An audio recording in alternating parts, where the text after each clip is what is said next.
The kitchen clock read 1:17 a.m. when Jessica Harper stumbled through our front door, giggling like a teenager who'd just stolen her first kiss. I sat at our granite island, nursing my third cup of coffee and watching her fumble with her designer heels. "Nick, honey," she slurred, her perfectly styled blonde hair now a disheveled mess. "I need to ask you something important." I didn't look up from my coffee. After 12 years of marriage, I'd learned to read the signs. The late nights, the new underwear hidden in her gym bag, the sudden interest in girls' nights with Chelsea and Kara from her marketing agency. "Shoot," I said, keeping my voice flat. She leaned against the counter, trying to look seductive in her wrinkled dress.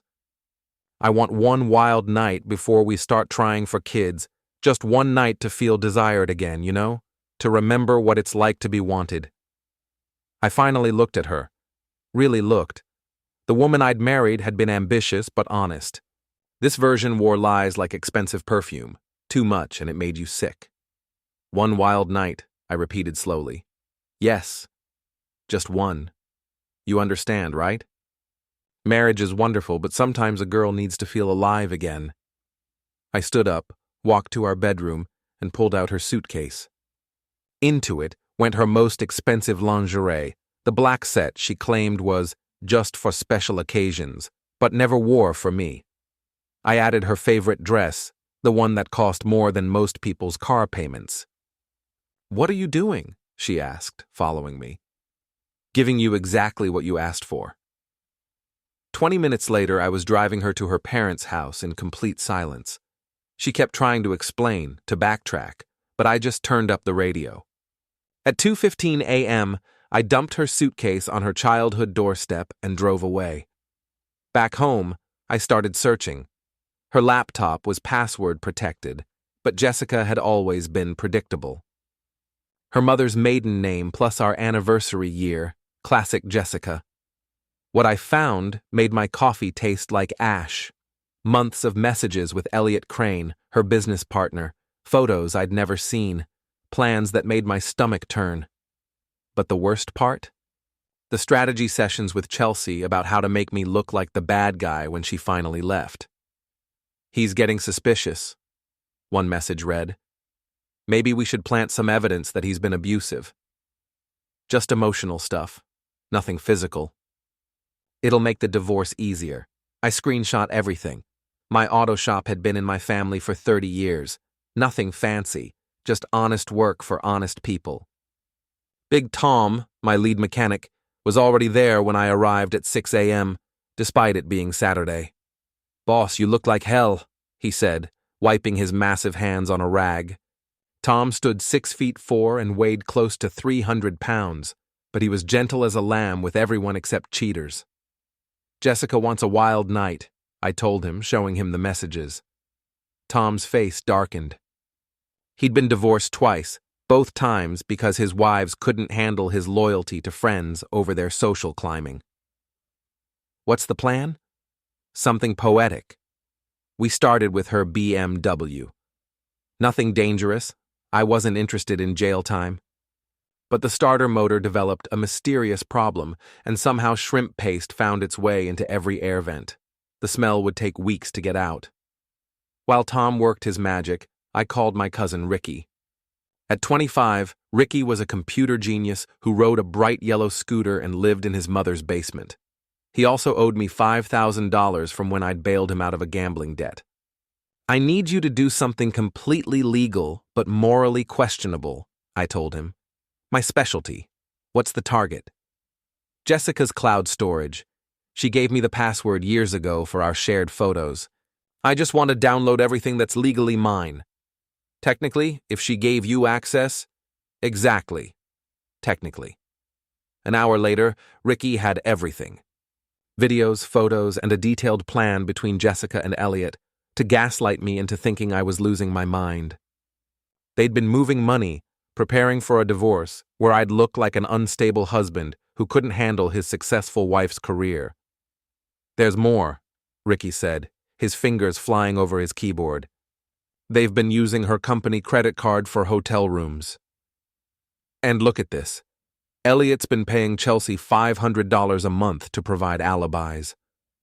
I felt something cold settle in my chest. Not anger. Something much more dangerous. Clarity. My phone buzzed. A text from Chelsea. Jess is freaking out. Where is she? She says you kidnapped her. I typed back, check her parents' house. And Chelsea? We need to talk. The Lighthouse Bar was the kind of place where conversations died when strangers walked in. I'd been drinking there since I turned 21, back when the owner's father ran it. Chelsea looked out of place among the fishermen and mechanics, her Instagram-ready outfit screaming desperation. You can't just abandon your wife, she started. I slid my phone across the table, showing her one of the videos Ricky had found. Chelsea's face went white. That's private, she whispered. So was my marriage, until you decided to help destroy it for $500 a month. She tried to grab the phone, but I pulled it back. Here's what's going to happen, Chelsea. You're going to tell me everything, or this video goes to your boss, your parents, and every social media platform where you've built your little influencer empire. The story spilled out like water through a broken dam. Elliot had approached her 6 months ago. The plan was simple: provide cover for Jessica's affair, help document my erratic behavior, and make sure Jessica looked like the victim when everything came out. It wasn't supposed to hurt anyone, Chelsea whined. Elliot said you'd both be happier apart. How thoughtful of him. What are you going to do? I stood up, leaving $20 on the table. I'm going to give my wife exactly what she asked for. One wild night she'll never forget. By the time I got home, Jessica was already there, pounding on the front door. Her suitcase sat on the porch where I'd left it, along with an envelope from my lawyer. You can't do this, she screamed when she saw me. I was drunk. I didn't mean it. But you did mean the 6 months of planning with Elliot, right? And the strategy sessions about making me look abusive? Her face went through several expressions before settling on defiance. You went through my private messages. You gave me your passwords, remember? For our shared cloud storage. Turns out we shared more than I thought.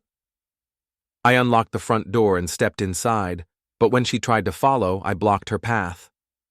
The lawyer's letter explains everything. You wanted to feel desired? Congratulations. Elliot can desire you from his waterfront condo. Just remember, you asked for this.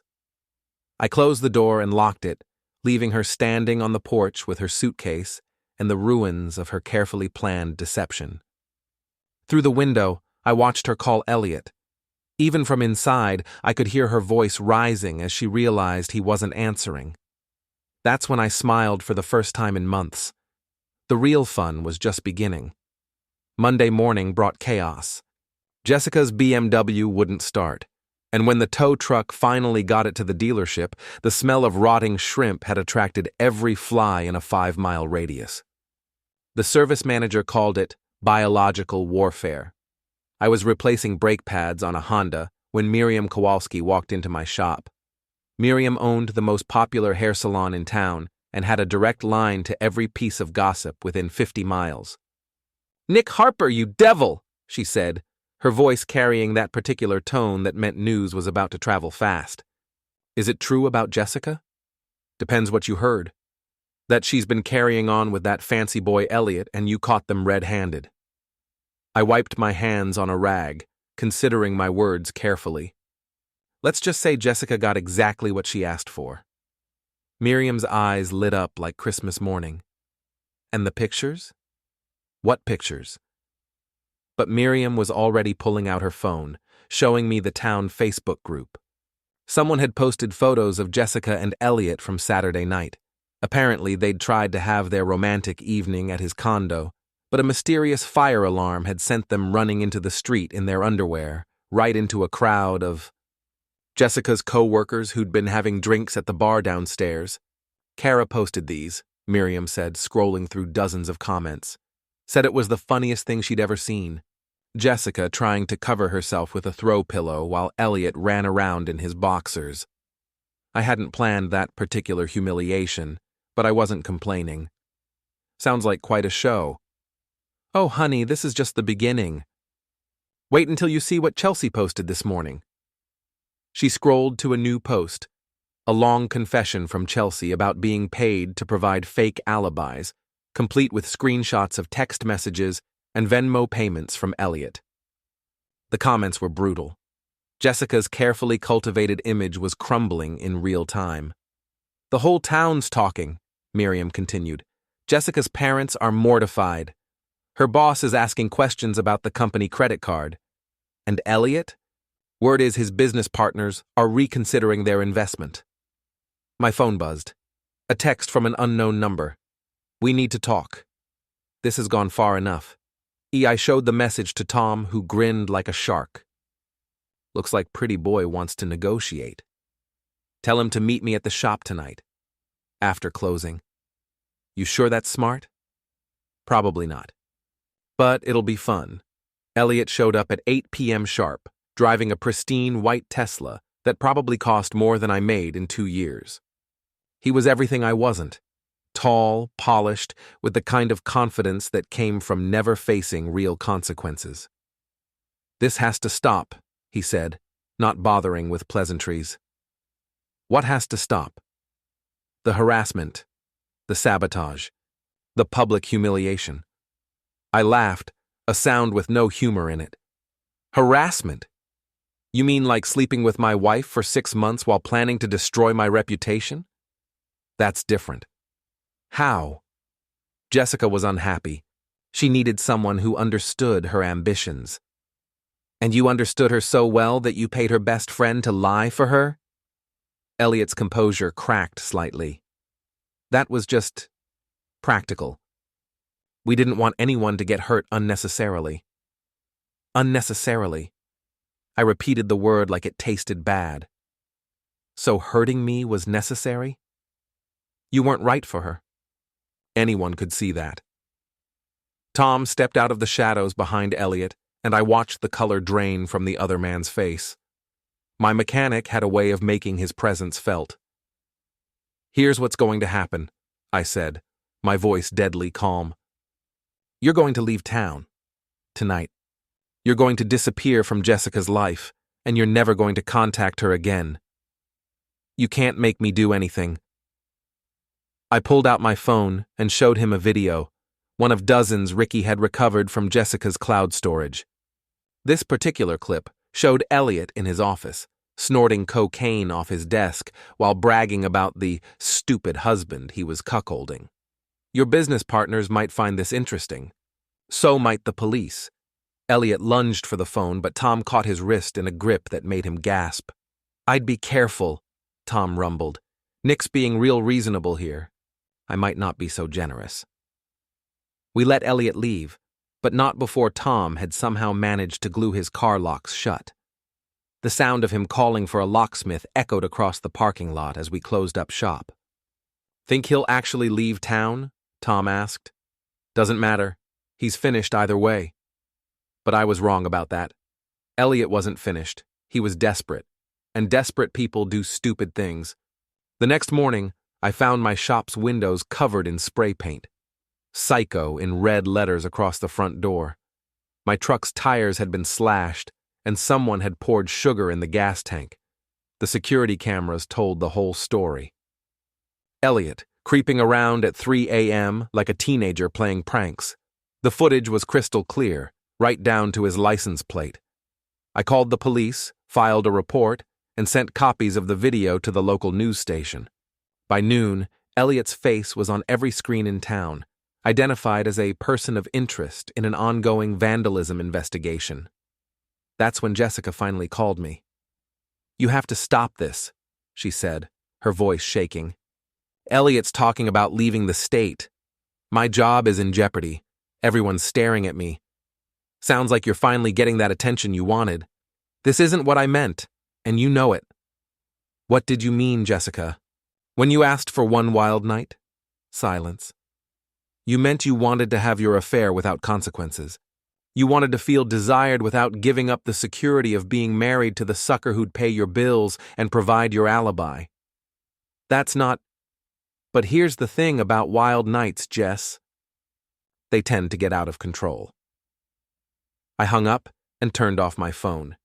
The endgame was about to begin. Friday night, I sent identical text messages to both Jessica and Elliot. Meet me at the Ocean View Motel on Route 1, room 237, 9 p.m. Time to settle this like adults. I'd booked the room under Elliot's name, using his credit card information from one of Jessica's saved emails. Perfectly legal. She'd forwarded me the information months ago when booking a business dinner that I now knew had been anything but business. At 8:45, I was set up in the parking lot with a perfect view of room 237. Ricky sat beside me with his laptop, streaming everything to the town Facebook group through a hidden camera I'd placed in the room earlier. Jessica arrived first, looking nervous but determined. 5 minutes later, Elliot pulled up in his repaired Tesla. They met at the door, both clearly confused about why the other was there.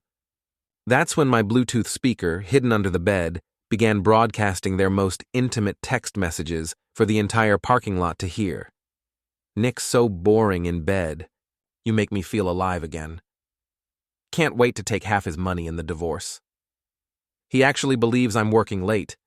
How pathetic is that?" The messages played on a loop while Jessica and Elliot frantically searched the room, trying to find the source. Outside, a crowd was gathering.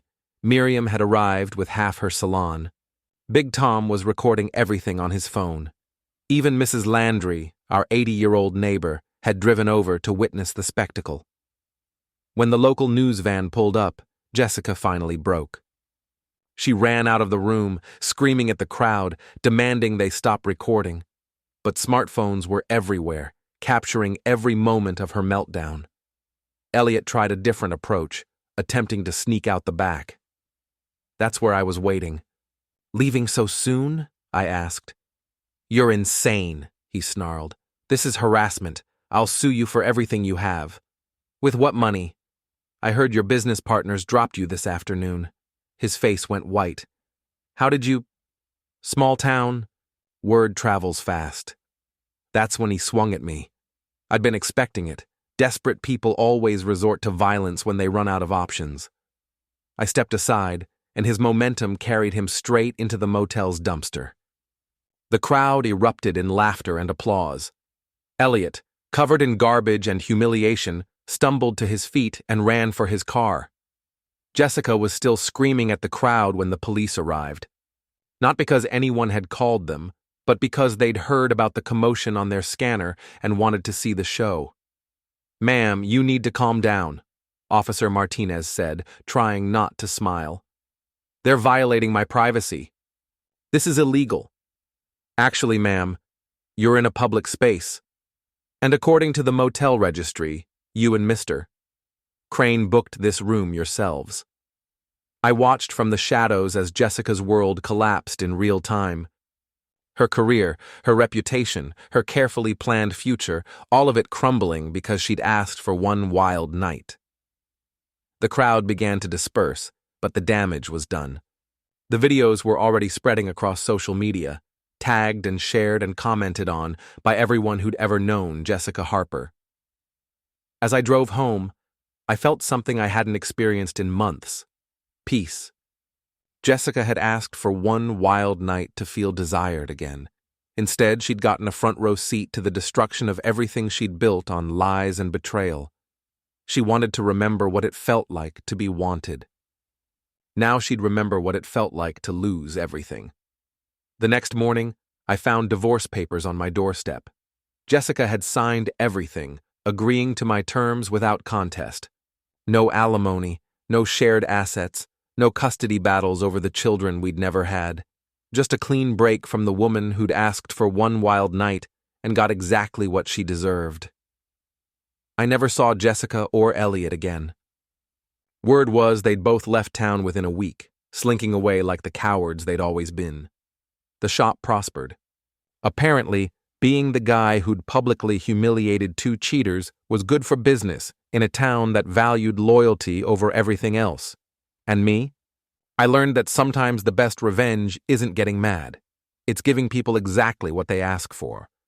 Jessica had wanted one wild night to feel desired again. Mission accomplished.